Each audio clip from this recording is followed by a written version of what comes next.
kama nyote mnavyofahamu kwamba LITA ndiyo yenye primary taarifa za matukio muhimu ya mwanadamu, na taasisi zingine zote zinategemea LITA.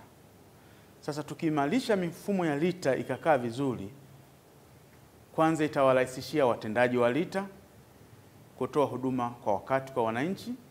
Vile vile itaondolea usumbufu wananchi wa kuja LITA na kutafuta taarifa na kupoteza muda wao.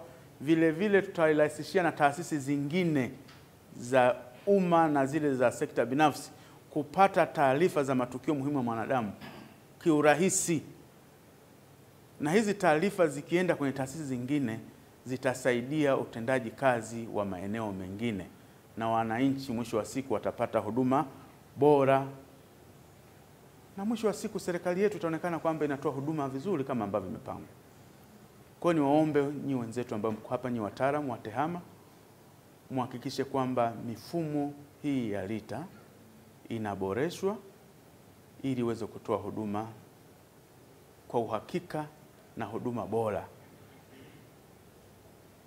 Vile vile tuhakikishe kwamba huduma zote za LITA zitolewe kielektroniki. Hata zile ambazo hamjaonyesha kwenye mpango wenu kazi, basi mziwekee mpango kazi. Sawa jamani?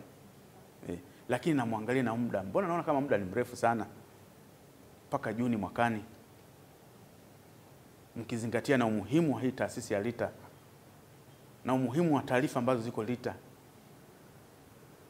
na mkizingatia kwamba Mheshimiwa Rais ametoa agizo la kwamba mifumo yote ya serikali isomane by 31st December.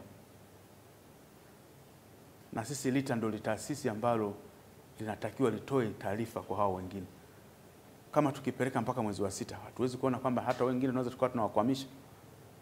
Kwa hiyo niwaombe mliangalie upya. Sawa jamani? Niwaombe sana tujitoe, tuwe wazalendo ili tuwe na mfumo mzuri wa kutunza taarifa za matukio muhimu ya binadamu. Itasaidia wenzetu wa NIDA, itasaidia wenzetu wa NBS, itasaidia wenzetu wa uhamiaji, NHIF. Sehemu zote zitapata taarifa za matukio ya mwanadamu kwa wakati. Lakini itapata kwa wakati kama mifumo ya LITA itakuwa imeboreshwa na kuwezesha hizo taasisi zingine kutoa huduma zao. Narudia kuwashukuru sana. Hiki ambacho umetuonyesha kwa kweli kazi imefanyika. Kwa kweli tujipongeze, kazi imefanyika. Kwa kweli kazi imefanyika kabisa. Wenzangu mnasemaje?